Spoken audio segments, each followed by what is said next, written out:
Hey, I'm on my phone right now, so please try to ignore any typos. So I, 16F, had been living with my mother, 42F, and my supposed father, 39M, for the past 16 years of my life, but I recently learned that it had all just been a lie that my parents had been covering up for ages. My whole life, I haven't ever had any photos of my family or any childhood photos. Unlike other children, all my existing pictures are ones that were clicked after the age of 5 or 6. I was told that we lost those albums of my childhood in a house fire, which I don't remember because it happened when I was very little. Of course, it's all a big fat lie and I know that now. I uncovered this on my visit to my uncle's, my mom's youngest brother, house last week. My parents didn't like my uncle, 33M, for some reason and used to forbid me from meeting him unless they were with me. But my uncle is really cool and he recently bought the newest book in a series that I enjoy reading, so I went over to his house last week without telling my parents.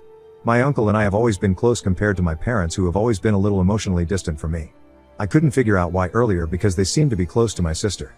I didn't think much of it because it wasn't like they didn't care for me or didn't show affection towards me, they just babied my sister more.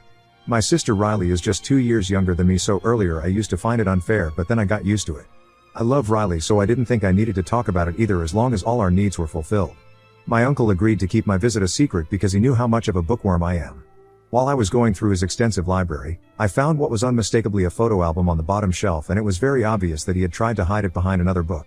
I grabbed it and started looking through the pages while he made me lemonade, so he wasn't there to stop me, and eventually, I came to a bunch of photos that looked like they were clicked at my mom's wedding. I could recognize my mother because she hadn't changed much, but I couldn't recognize the groom at all. It was insane to me at that moment because I knew for a fact that these were my mother's wedding photos, since I could place a lot of people from her family, but the groom, who was supposed to look like my dad, didn't look like him in the slightest. When my uncle came back to the room, his face fell when he saw me holding the album and tried to distract me by talking about the new book, but that strategy wasn't going to work now that I had something much more interesting to talk about. I confronted him and demanded an explanation as to why he had a photo album that contained so many photos of my childhood and past, even my mom's wedding. I've been told my entire life that we didn't have any pictures from the past, so this seemed suspicious in itself, and then add to that the distinct difference in looks between the groom standing beside my mom and my dad. After a lot of pushing and arguing, my uncle finally told me the truth. He warned me that this wasn't his place to share, but now that I was older, even he felt that I deserved to know. I was intrigued and didn't know what to expect, but whatever it was, I wasn't expecting this. So I've only ever known my mom's side of the family but never my dad's side, because according to my mother, my dad had been orphaned at a young age. The relatives that he did know had not expressed any interest in adopting him or helping him, so he was no longer in touch with them. I accepted that as the truth, but after my conversation with my uncle, I learned that my paternal grandparents were still very much alive and that the whole story was something my parents had made up to keep me from finding out their ugly truth. Apparently, my dad isn't really my dad, he's technically my uncle because my real dad was actually his brother. I never got to meet my biological dad because by the time my mom had the affair and the divorce was finalized, my dad had already been diagnosed with motor neuron disease, and the court hence ruled in my mother's favor and she got full custody of me. My dad's family wasn't willing to look after me, and my father wouldn't be able to no matter how much he wanted to, so joint custody was out of the question. He did get visitation rights, but my mother didn't allow him to see me very often, and by the time I was 5 or maybe 6 old, he had passed away already. I do have some vague memories of him, but I never really processed or acknowledged him as my father because nobody ever told me. The only father figure I'd known was my supposed dad, who's actually my uncle. My mother got married to my dad about 20 years ago, after dating throughout high school and college. Since they'd been together for so long, it was a given that they'd eventually get married and start a family, but apparently, my mother wasn't ready for that and resisted the idea of it for ages. It wasn't my dad who ever pressured her, but his family. He'd ask her to turn a deaf ear to it, but she'd get way too worked up, and eventually, she couldn't handle his nonchalance anymore, which led to a lot of fights between them. My mom said that she went to his brother so he could help sort things out between them, but ended up relying on him for more than just emotional support. 4 years into their marriage, my mother started an affair with her brother-in-law, and she was about to confess to my dad, but then she realized that she was pregnant, and within a few months of that, my dad was diagnosed. She finally came clean to him after my birth, and then, he filed for divorce and joint custody but failed. He tried several times afterward, but his appeal was rejected on account of his illness, and so I never really got to spend any time with him, and he never got to be a real dad to me. I barely even remember him, if I'm being honest. I was his daughter for sure though, that had been proven by a DNA test, which was probably why my parents never felt very emotionally connected to me, because I only reminded them of my dad, whom they'd cheated and screwed over. Then Riley was born 2 years later, and by the time I turned 6, my biological dad was gone forever. So that's my wonderful family for you. They went to insane lengths to cover up the truth and make sure I never found out about what they'd done in the past, but now that I knew, I couldn't just look at them in the same way ever again. All the respect I had for them was just gone, along with all the love. They'd always kept their distance from me emotionally, and I'd thought that it was because they adored Riley more since she was younger, but no, it had less to do with her and everything to do with me and my heredity. After my uncle was done telling me the truth, I broke down into tears because it felt like the world had come crashing down around me. I'm not even kidding, it literally felt like the worst thing I could ever think of had suddenly materialized. I'd always made excuses for my parents' lack of emotional connection with me and had refused to entertain any thoughts of them loving me any less, but as it turns out, it was all true, and the one shot I had at having a real dad had been gone for a really long time. It sucked, but there was nothing I could do to change the truth, so I decided that I was going to move out of my parents' house and stay with my uncle for a while. I couldn't just look at my parents the same way ever again, and I don't think they would have ever told me the truth themselves either. It was purely by luck that I'd found out, and now I wish I hadn't found out at all, really. I made my decision the second I heard the full story from my uncle and requested him to get me my clothes and other belongings from home because I just couldn't bear to see my parents at the time. He agreed and I didn't have to go back, but my parents did call me as soon as they learned what I was planning to do. They told me that I couldn't live with my uncle because despite everything, they're still my parents and they still love me, so instead of throwing a fit over something that happened years and years ago, I should try to be a grown-up about it and be more considerate of their feelings. I couldn't believe that they were telling me to be considerate when they were the ones who'd been lying to me for as long as I was alive. I could have forgiven the lying if they'd done their best as parents, but they didn't even do that and always made me feel inadequate and like I was never gonna be enough no matter what I did. So I lashed out at them over the phone and told them that they were liars and awful parents and I did not want to see them. Then I hung up and waited for my uncle to come back home while sobbing my feelings away. My uncle returned about an hour later while looking guilty about everything. He apologized to me as soon as he came back home with my clothes, laptop, and other belongings that I'd told him. We're in the middle of our winter break right now, so I don't need my school stuff for a while, and the ones that are absolutely necessary are already in my locker. My uncle said that he was sorry that he told me everything so suddenly without preparing me for any of it, especially when it wasn't even his place to say anything and it was clear that my parents had torn into him for telling me the truth. He said that I could live with him for a while and think about what I wanted to do next, but I could feel that until you decide to go back to your parents was implied. I didn't say anything to him at the time, but I'm sure he won't be too excited about sharing his house and supporting a 16-year-old until I go to college. I don't like the idea of living with him until college because it's very obvious that he doesn't actually want me around permanently. He's only doing this for me out of temporary kindness. He loves me and I love my uncle too, but this situation isn't ideal for either of us. There's a lot to think about regarding the future that I didn't take into account when I made my decision. On the other hand, I also do not want to go back to my parents. It's not like they haven't been trying to remedy the situation, but I can tell their attempts are really half-hearted, and it's mostly out of a sense of obligation and moral duty, not because they really miss me and want me back. All their texts and calls are just all about how it's impractical for me to run away instead of being a grown-up and confronting the situation so I can just deal with it. They keep coming up with practical reasons that I can't continue to live with my uncle, as if I'm not already aware of those reasons. Not once have they said that they miss me or they actually want me back and that they love me. They keep saying I need to be a little more grown up about this, but hello? I'm not a grown up at all, so how exactly am I supposed to act grown up about this? It doesn't even make sense, and honestly, the more they call, the less inclined I feel to go back to them. On their last call, they said that I should come back because it reflects poorly on the family if a teen girl chooses to live with her uncle instead of her parents, and just makes it sound disgusting and perverted. I don't know what to do at this point, and I feel like I might be overreacting here, but again, I don't know. Ida for refusing to go back to my parents once I learned that my dad isn't actually my biological dad and he's technically my uncle because mom cheated? Update 1. So it's been a couple of days since I posted here, and yesterday, out of frustration, I told my uncle to try and put me in touch with a lawyer so I could at least try to make sense of this mess that I was in. I don't think he'd been expecting that and looked pretty surprised when I brought it up.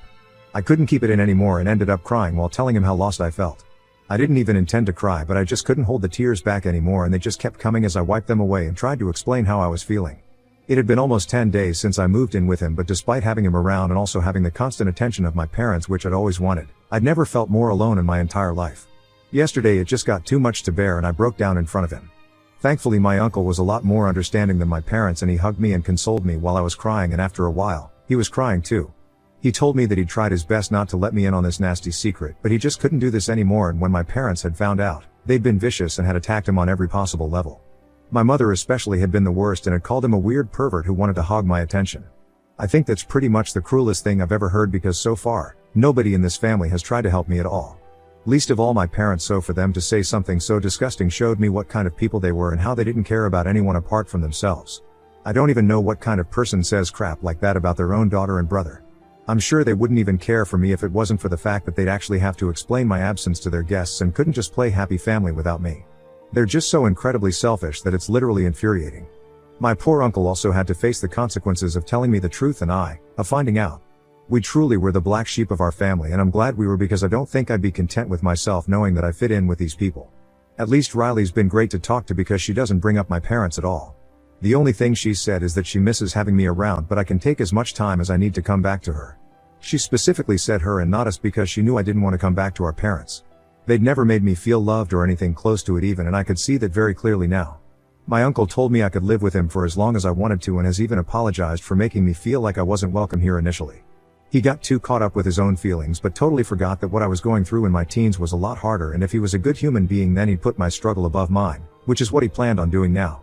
He's told me that he's going to start talking to lawyers because he wouldn't put it past my mom to try something funny even if it's at the expense of her own brother's reputation. That's how low people's opinions of my parents are, and also there have been loads of people in the comments who have told me that I'm overreacting, but I'd just like to tell them that if they can put themselves in my shoes even for a second and tell me honestly that they'd still be okay with their parents after finding out the truth, then I'd believe that I might be overreacting. Unfortunately, they can't do that, so I don't think I'm out of line for reacting the way I'm right now. I've been lied to my entire life and cast aside for no fault of mine, so when I find out about the truth, I have every right to be pissed about it. Update 2. My uncle has spoken to a lawyer and has prepared the documents for him to legally adopt me after my parents sign away their rights over me. I told my parents about it last night and it didn't go well. I'd called them to inform them that this is what I wanted, but they had an outburst at the very suggestion and called me ungrateful for being so dramatic despite their best efforts. Best efforts? They hadn't even visited me after I'd moved out so they could give it a rest. I brought that up with them and of course, the excuses began pouring in. They wanted me to have my space so they hadn't visited, but now that I was demanding space on a more permanent basis, they were afraid of what other people would say and that they'd find out about how my mother and father were both distinguished cheaters in their prime. It's probably also their biggest and only achievement, I think, as long as you don't count gaslighting your daughter to the point of doubting if her anger towards years of deception is even valid or not. Then that would be another contest for them to win. I don't care if I'm being harsh on them right now. After the things they've said, they totally deserve this and much worse. They're lucky I'm doing it on a platform and venting it all out in a way that still protects their privacy instead of airing their dirty linen in public. I could choose to name and shame them if I wanted to, but that would be too low for me, which is why I'm not doing it. I won't be afraid to do that if they try anything funny though, so I've steeled myself for that as well. Riley is not exactly happy about my decision, but she respects it and she understands it, which is the most I can expect because she's even younger than me, and if I haven't been fully able to bring myself to cope with the situation, then it'll be really unfair for me to expect her to do any better. I don't hold it against her that she's choosing to live with my parents because it's not much of a choice if that's your only option. She's told me that she can never see them in the same light again, but she knows she has to make the best of her circumstances and can't just walk out like I had, because my uncle most certainly cannot take up the responsibility of 2 teenage girls. And I'm not sure if that'll be possible legally either, since my parents have been decent to her, not so much to me. My uncle and I have given my parents about a week to think about whether they want to give up their parental rights amicably or if they want to take this to court.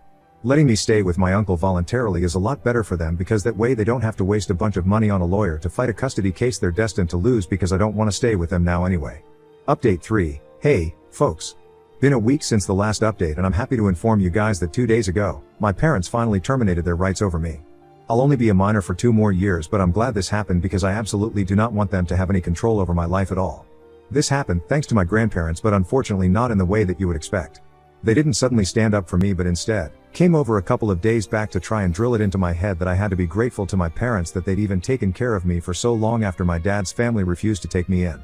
They didn't speak to my uncle because apparently they'd cut him off, but focused on schooling me only. According to them, I should be thankful that my mom adopted me and my dad raised me despite my biological father being someone else. They thought my parents had done it out of kindness, but I knew that it was all rubbish. The only reason they'd done so was because they needed to save face, and they knew that if they hadn't taken me in, my father would have made sure everyone knew about their affair while he was alive, which he didn't do. I know all this because my uncle told me all about it, since now there was no point in keeping secrets anyway. I told my grandparents the same, and that led to a huge fight between us, after which they left and swore that they'd make sure my mother threw me out as if I hadn't already left on my own. Their threats didn't scare me, and I made sure to slam the door right in their face once they left the house. My uncle and I were both pretty heated after that argument because there'd been a considerable amount of mudslinging and name-calling, but at least the one good thing that came out of it was my grandparents forced my parents to give up their parental rights. So as of now, I'm in the process of getting legally adopted by my uncle and I'm fine with it.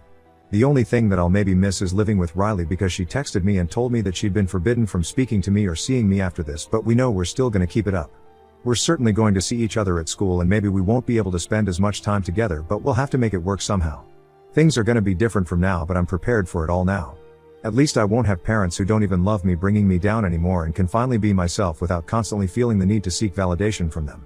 I feel like a huge weight has been lifted off of my shoulders and can breathe now after a long time, and I swear this feeling is worth every single tear I've shed over my horrible parents.